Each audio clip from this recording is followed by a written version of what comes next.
Welcome to this new edition of our holographic podcast, HoloChat. Our special guest today is Felix LAJEUNESSE, who hails from Montreal, Canada, and is one of the co-founders and chief creative officer at Felix&Paul Studios, where he has won 2 Primetime Emmy Awards. Welcome, my friend. Hey, thank you for having me as a hologram in your show.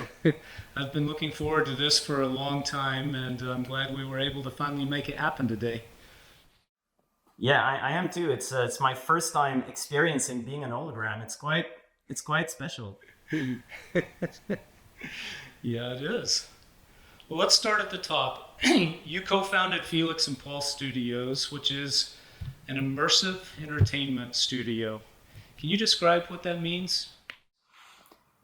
So, immersive entertainment means that we are telling story to audiences that are in a state of full immersion. For us, that means virtual reality.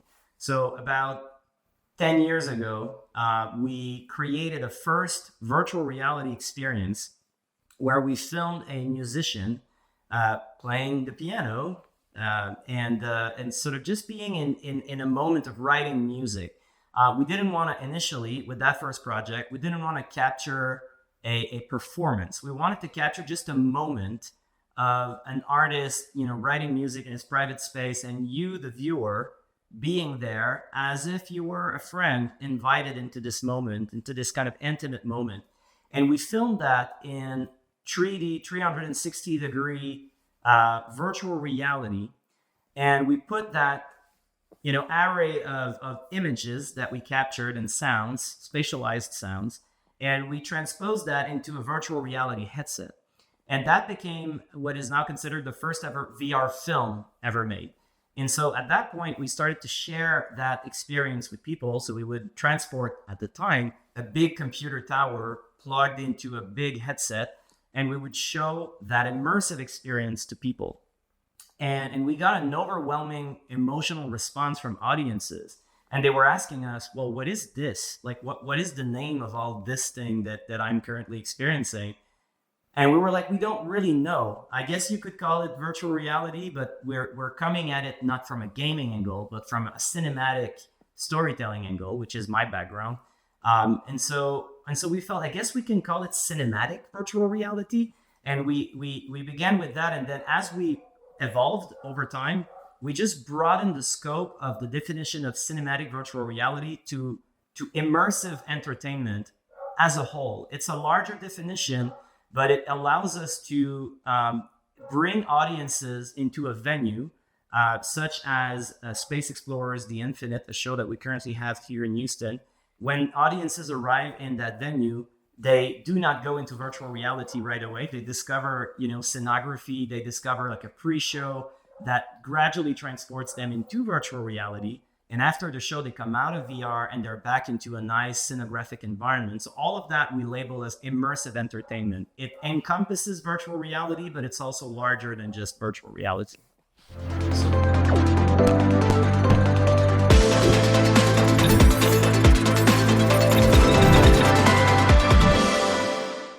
So, Felix, what caused you to go down this path? You kind of broke ground and went in a very different direction than normal cinematography. What made you think of that? How'd you come up with this whole approach that's become your trademark? It's a very interesting question. So it was not necessarily an epiphany moment. It was a series of things that happened and events that happened that gradually kind of like unfolded into what became this trajectory. I will say this, at the time I was a commercial director. I was doing advertising, and directing commercials and music videos. And I was a professional director using traditional media. I eventually started working with Paul Raphael from Felix&Paul. And we were 2 directors. He had a really strong technological background. I didn't, and I was more on the creative side of things. Hello, holographic Doug. Nice to meet you. He's not real. He's just a holographic animal. We started working together and realized that we had similar interests. Should we stop this or? Well, go ahead. Okay. Holographic Doug disappeared. It's a plugin that's part of it. Okay, so we started working together and realized that we had similar cinematic interests. And our cinematic interests what were in what I would call experiential cinema. We were really interested by films such as 2001: A Space Odyssey, or in Asian cinema, films of filmmakers Jia Jianke and Apichatpong Weerasethakul, a Thailand filmmaker. They were making films that were extremely experiential. When you watch a film from any of those filmmakers, there is a story in there, but you really have a sense that the story is at the service of the experience. The films feel like completely immersive experiences, and it seems like there's a lot of room for the audience's imagination into the storytelling. And we were very intrigued by that approach to cinema. If I look at the 2001: A Space Odyssey reference, which is more common to a lot of folks, that film does articulate a narrative. But what you really remember from watching 2001 is the experience of it, is how the film made you feel in regards to space, as a place of fascination, as a place of fear.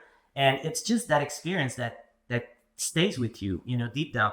And we tried to lean into what that could be for us, what that could mean for us in our work. And it was completely unrelated to the commercials we were doing.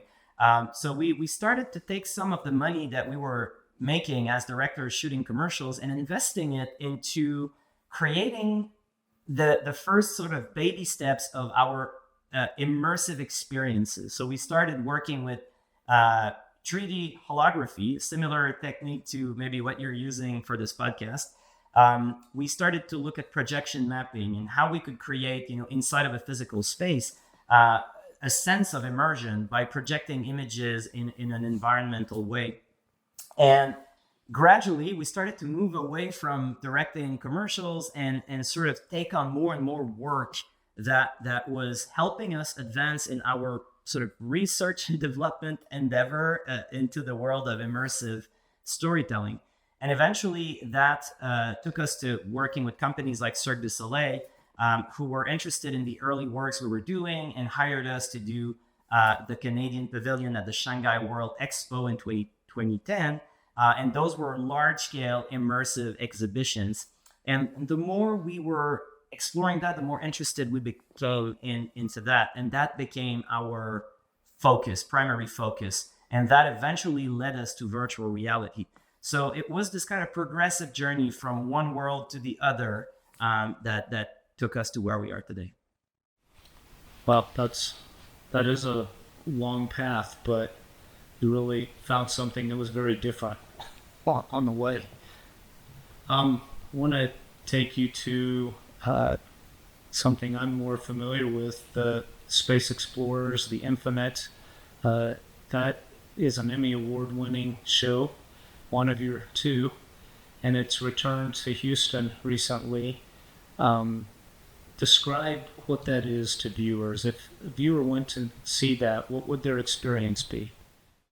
So when you arrive to Space Explorers, the Infinite, you see a very large space that looks almost science fiction-ish, and you get onboarded into an enclosed space of audio-visual kind of sensorial stimulation. So you're not yet in virtual reality, but we are preparing you to transition to virtual reality.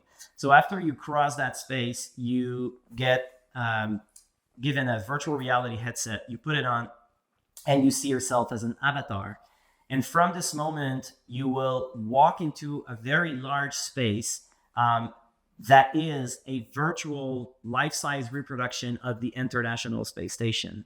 And as you walk inside of that free-roaming environment, exploring the ISS, you can go inside and outside of the virtual ISS, and you see floating orbs or luminous spheres that are positioned all around the space station and inside of the space station.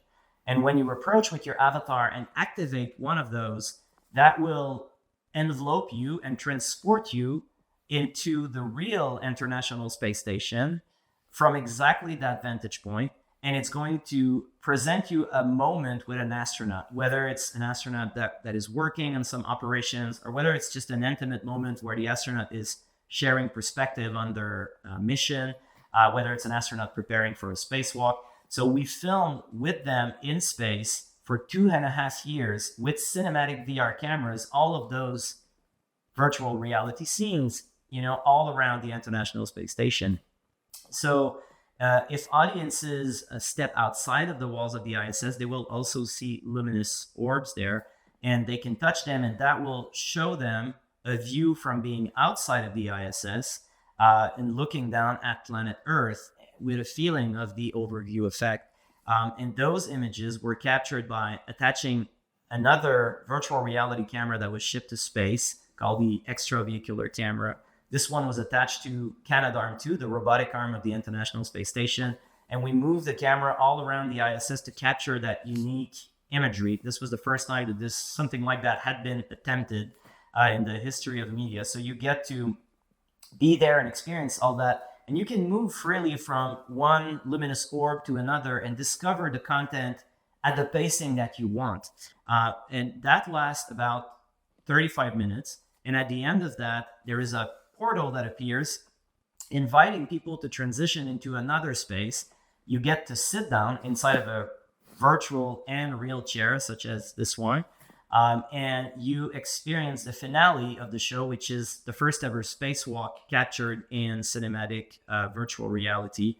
And after that, you take off your headset, and there's sort of a decompression space where you're gradually landing back to Earth.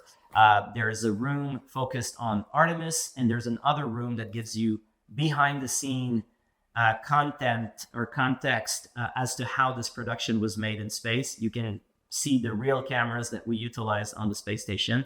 They're there as artifacts, and you can see the astronauts in video, preparing the shots and things like that. So that's the show.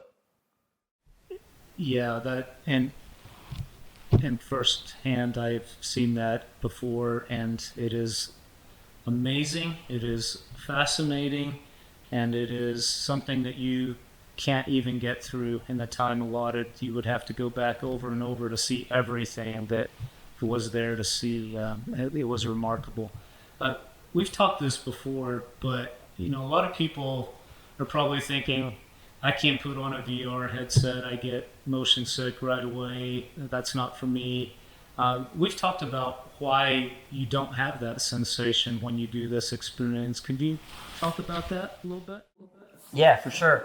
Well, first of all, a lot of people have had an experience in virtual reality that was not necessarily a good experience. And by that, I mean, a lot of things out there are, like roller coaster types of experiences, and things where, like experiences where things are coming at you in a bit of an aggressive way, or experiences that are deliberately being disorienting to try to create like a strong visceral response from audiences.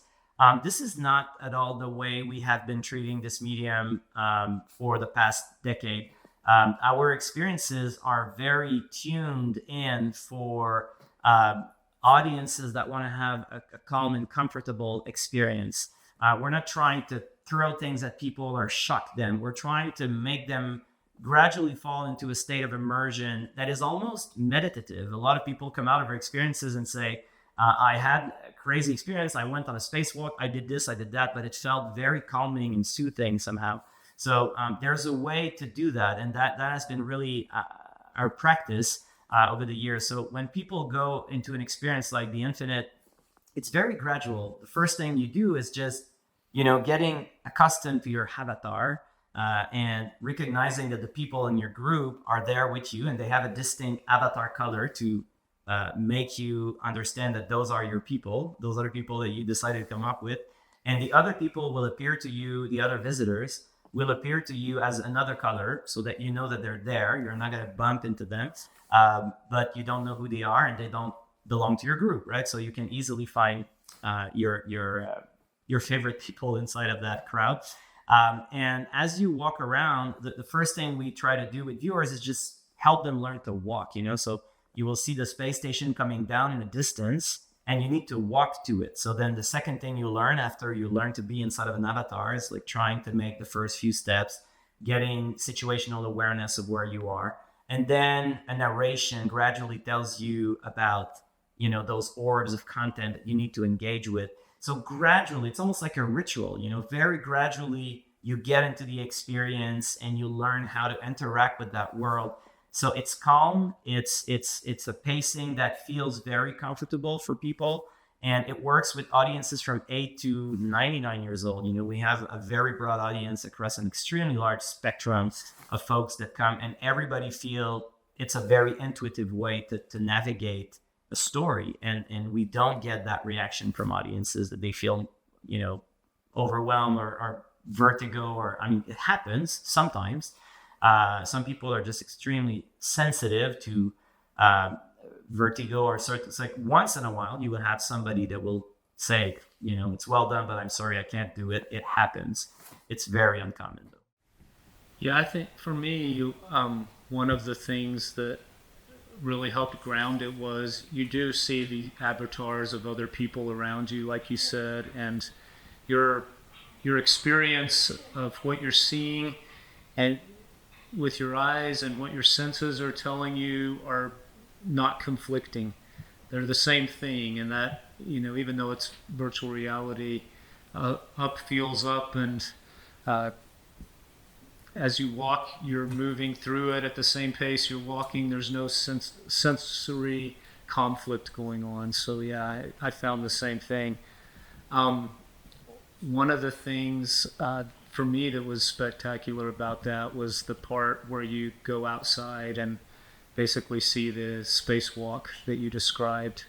It is, you know, I've often dreamed of being in space, but actually being there and seeing Earth so far below you and the limitless black sky and the huge expanse of the space station, all of that just is viscerally kind of overwhelming. You kind of think you know what that is, but when you are floating out there on the arm with all of that in front of you and below you and above you at the same time, it's really just a super powerful experience. It was really cool.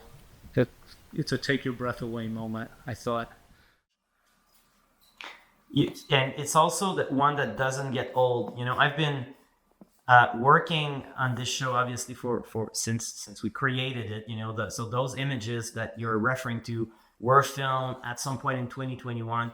So reviewing those images, putting them together, and then bringing them as part of the VR series that people can access called Space Explorers the ISS Experience on their headsets, but also then integrating them to Space Explorers the Infinite, and then prototyping the Infinite. I probably engaged with those scenes, those extravehicular scenes of floating in low Earth orbit, looking down at the Earth, thousands of times, you know?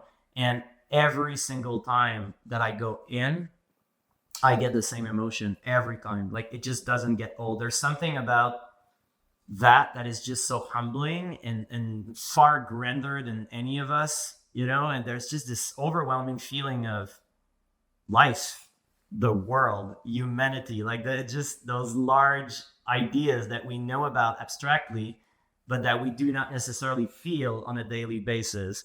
And then when you have this sense of the overview effect, it just kind of overwhelms you, you know? And I find that I could spend like days inside of like scenes like that. It feels very, very good to do that. Yeah, I think you're pulling on something that really separates this kind of immersive experience from, you know, watching something on the silver screen. And that's how much it pulls at the emotions and the feelings that you have. I mean, your sensation as a viewer is that you are completely immersed and surrounded by the experience. And it's not on screen, it's all around you. You are a fly on the wall as this thing is happening. And so it evokes emotions of a participant, not of an observer. And that's, I think, for me, one of the very powerful and probably unexpected things that comes with this experience, and why I'm so high on it myself. it is the beauty and the promise really of that medium. Virtual reality has the ability, and I say it has the ability because virtual reality, just like cinema, it's a craft. It's not just because you do a VR experience or because you put on a VR headset that you're going to experience the things that I'm talking about. Just like with cinema, there's a way to tell a story. There's a way to light a story, to capture a story, and to edit the story. There is a craft in there. The same is true for virtual reality storytelling. But when you put the right pieces together, when you do it the right way, and connect to an audience, it generally feels like what you are experiencing is not so much a story being told to you, but rather something that is happening to you. And you are experiencing it firsthand, and you quickly, whether you acknowledge it consciously or not, you quickly feel like you're the protagonist of that story. Quickly feel like the story is about you. And even in the case of something like Space Explorers the Infinite, well, of course, it's about the astronauts. I mean, those are the people that we film in space and that share their experience. And so, of course, on paper, it's about them. However, when people come out of an experience like Space Explorers the Infinite and you listen to how they report back on their experience, what they say is, and I would say 98% of the time, and you just did that, the way you described it, they say, I was inside of the space station and I remember I saw this and that person threw a football at me, and then I was sitting at a table with a group of astronauts and they were eating, and then I looked to my left and then I saw this, and then I walked to that space. A film never does that. You don't walk a film coming out and saying like, so I watch a film and I watch a film. Like, there is nothing else to say that is I. Then you will say with cinema, that actor was great, and then that scene was amazing, and that showrunner always does great show, and the cinematography was great, and that actress did a tremendous job there, and the screenwriter was good. Like, you describe something that's outside of you, and you will do like a critical analysis of appreciation of a phenomenon that is external to you, right? And you sort of empathize with the characters in the story. You empathize with the story itself, and that's how you establish an emotional connection. In a VR experience, you sort of like empathize with yourself because it's about you, and you report back on the experience, describing what you lived, which is completely different. And that's where the true power of that medium lies, and that's why I became interested in it in a really profound way, enough that I would like change course in my journey to embrace that medium, because it gives you that profound sense of presence. And presence is something that we all know about because that's how we interact with the real world. Like a human being, you go out your house. What do you have as an interface to interact with the world? You have a consciousness, right? You're aware of yourself. You're aware of being inside of the world. You have that. And then you have your buddy, right? So you walk with your buddy. And then you have your senses. You have your eyes. You have your capacity to hear, to touch, to feel things. You have your intuition. You have all of those things. That is how you are equipped to go out in the real world, right? And that is presence. You are present in the world through all of that sensorial and consciousness apparatus. When you go in virtual reality, the ambition of the medium is to activate all of that, is to wake up all of that same sensorial and consciousness apparatus so that you feel present in the virtual experience the same way you would feel present in the real physical world. And that's why this medium is, for me, endlessly interesting in its possibilities. And honestly, after 10 years, we've done a lot of projects and we've explored this medium inside out. But I do recognize that this is like the first couple of years in the existence of what I consider to be a completely new art form, completely new medium. And we're only just really kind of scratching the first layers at the surface of what this is. We feel like this is a medium that is, well, first of all, there to stay. Like we're not going to walk back from immersion because immersion is so much anchored in our direct human experience for all the reasons that I just explained and that everybody can understand because it's just who we are as humans. So immersion is a very natural progression of the media in its history, going back all the way from cave paintings to painting to then theater, then cinema. It just makes sense that it evolves in the direction of full presence, full immersion, virtual reality. So it's definitely going in that direction, and there will be no walking back from that horizon. However, the way that this medium is going to develop in the coming years is quite to be figured out, and we're among a community of creators that are, trying to push those boundaries. But the reason it's so interesting is because no one knows where this is really ultimately going. And that's why it makes it such an interesting horizon to explore. Yeah, I get that. Let's talk about your next thing. You also have a follow-up, Space Explorer's Mission to the Moon. I know you have been working on completing that, and I'm curious what that's about and when that will be released and when people can expect to be able to go buy a ticket and see that one too. So 2 years ago, we started documenting the Artemis program with a focus on the analog training of astronauts. So what is it like to be an astronaut training underwater at sea test, at NEMO, at the Neutral Buoyancy Lab? What is it like to be on a geology training, adventure in Iceland or in New Mexico, as part of the Desert Rats program? How is it like to train inside of helicopters as a way to prepare for flying the human landing system a couple of years from now at the lunar surface? So we wanted to immerse viewers in all of these important moments so that they could have themselves the feeling of being astronauts, preparing for those epic, history-making upcoming Artemis missions at the surface. We also conducted a lot of interviews with astronauts as part of that to really tell the story from their perspective.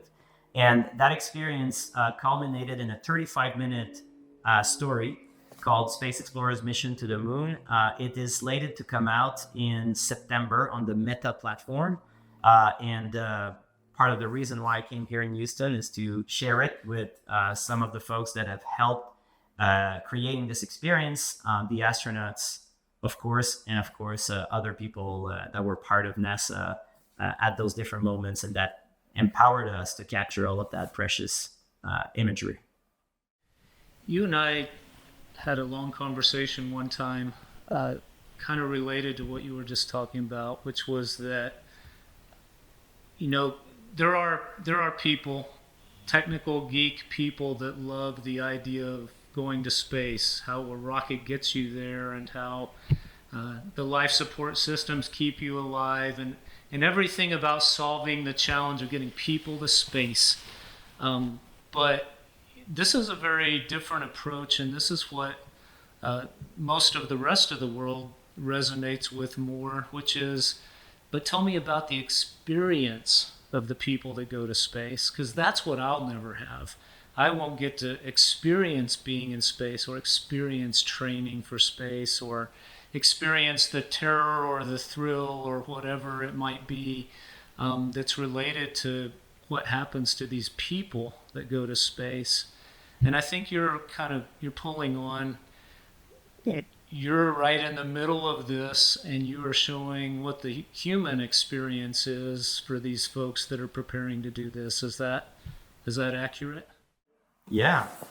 I mean, a lot of robots have been sent to space, and they were the first to get to Mars. We have robots on Mars.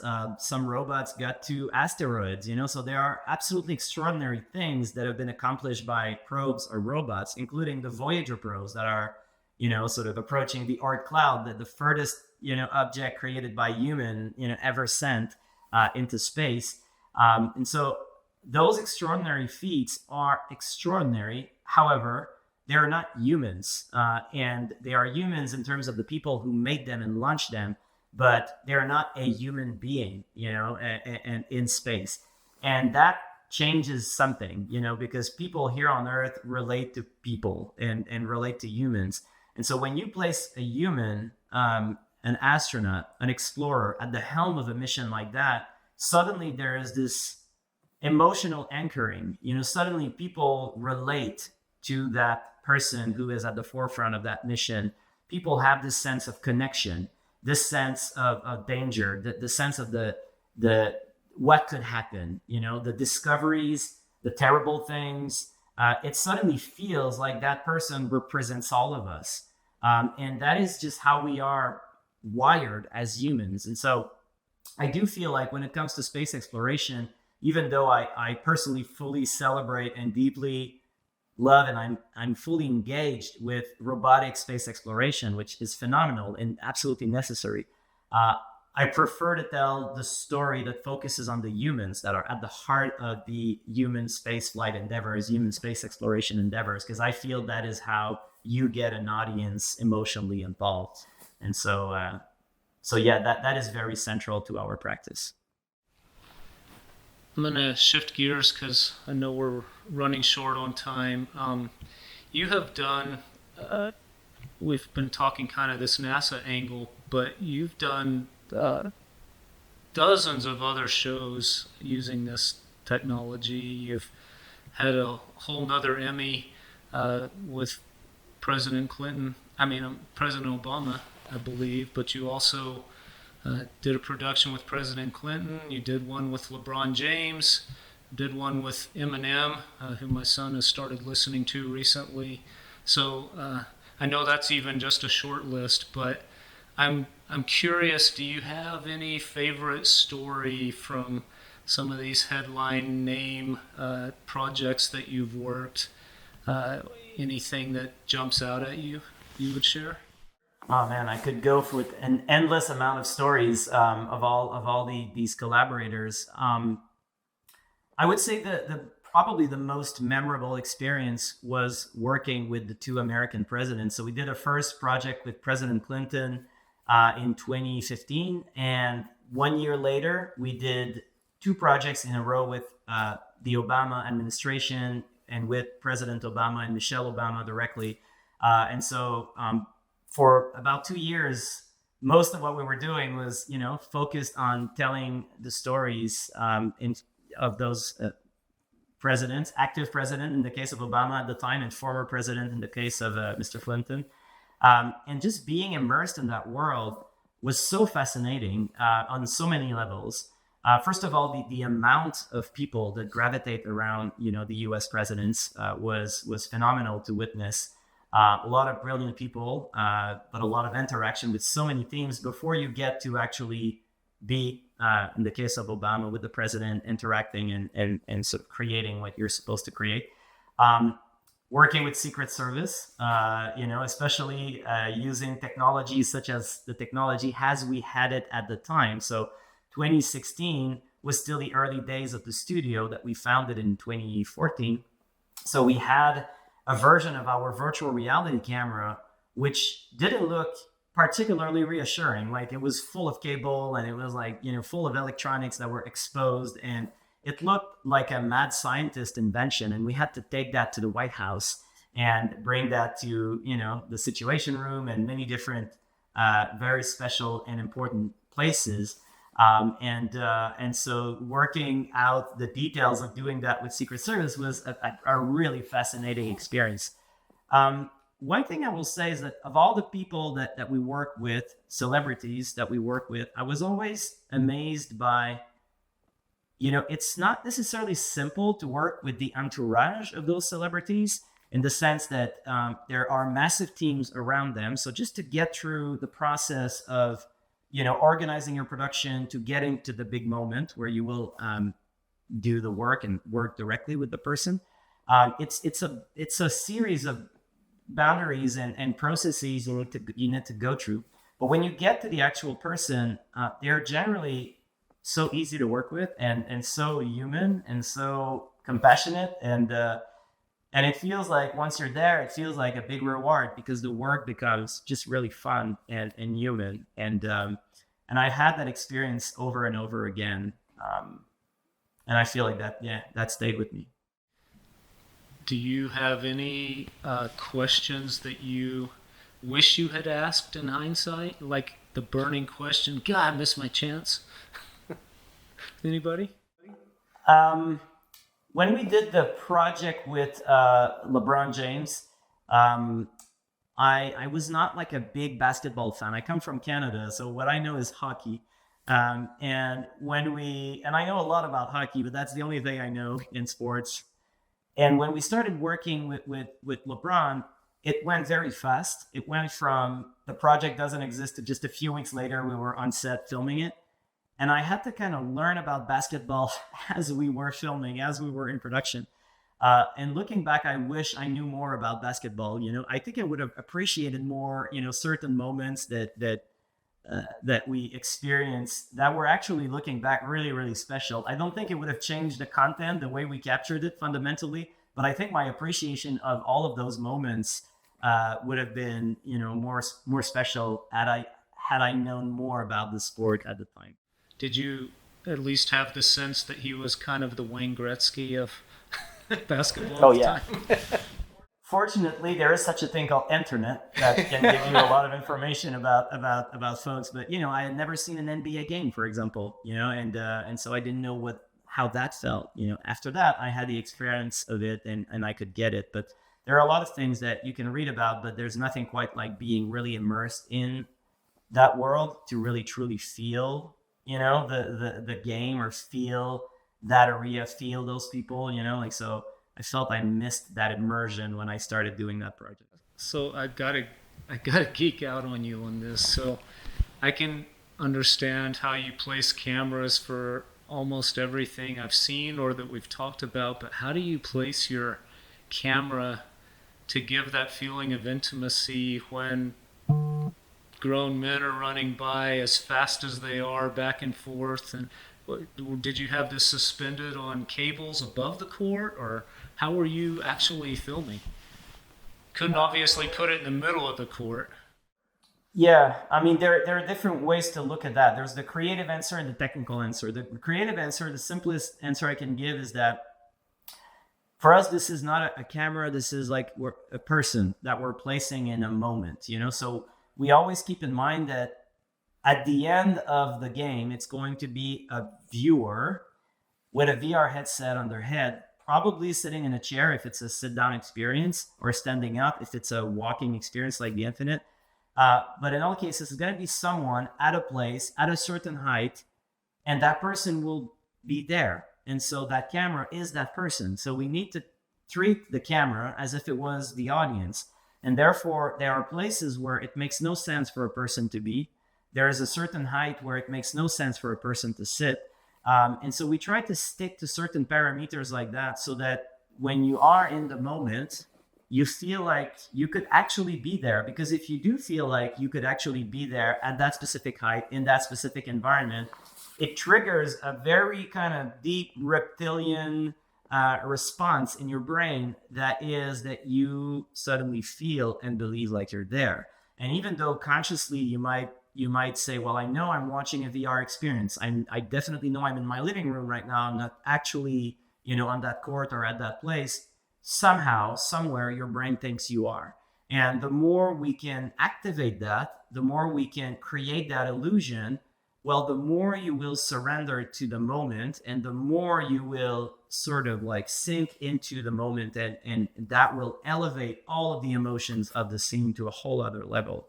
So the technical answer is that nowadays, with the cameras we're using, we don't have to rely so much on cables and things like that. Everything is kind of battery powered and everything is self-sufficient. But it used to be that we needed, cables and a bunch of things.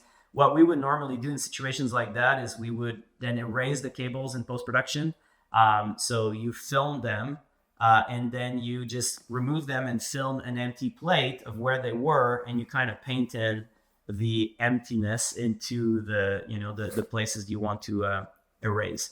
And so we did a lot of that. It's generally light post-production interventions, but it allows you to, for example, if I conduct an interview with someone and I'm behind the camera, I certainly don't want to see myself in the experience. I want the person that I'm talking to speak into the camera as if it was just that person and the viewer in an environment. So if I place myself behind the camera, I might put additional lights behind the camera. I might do a lot of things. When I get into post-production, I'm going to use the empty plate. So we're going to remove everything when we were filming that scene, film an empty plate of whatever was there. And then post-production artists will comp that in so that by the end of the shot, when you are the viewer watching that moment, if you look around, you're just going to see the environment. You will see none of the cinema production artifacts or directors or whoever was around. And it's going to look like you're completely alone with the person who's talking to you. Yeah, so powerful. Last question for you today. What's next? What's your next project after this? So now we are creating really two types of experiences. We're creating experiences that are distributed at home. So Space Explorer's Mission to the Moon is an edited story, just like you would watch a show on Netflix. Of course, the medium is different. It's a VR experience and it's a different way to tell the story, but it remains an edited story, beginning, middle, and end, that you consume sitting down, going through the entire episode at home or wherever you want to be. You can do it at a cafe if you want. It's just some people might think you look weird. The other type of experiences we're doing is out of home, location-based shows. Space Explorers The Infinite is a large-scale, 12,000 square foot out of home experiences. As of now, we are creating 2 more out of home location-based experiences. One is a science fiction show, and one is more of a dreamlike type of experience that I can't really fully talk about right now. But those are really, I would say, entertainment-driven experiences. They're not necessarily based in nonfiction or documentary elements, such as what we did with The Infinite. So we're developing that, and in parallel, we're continuing to tell the Artemis story through the immersive format, through virtual reality. And so we're doing both this at-home and out-of-home immersive storytelling endeavors simultaneously, and that is how the studio is expanding at the moment. I cannot wait to see both of those.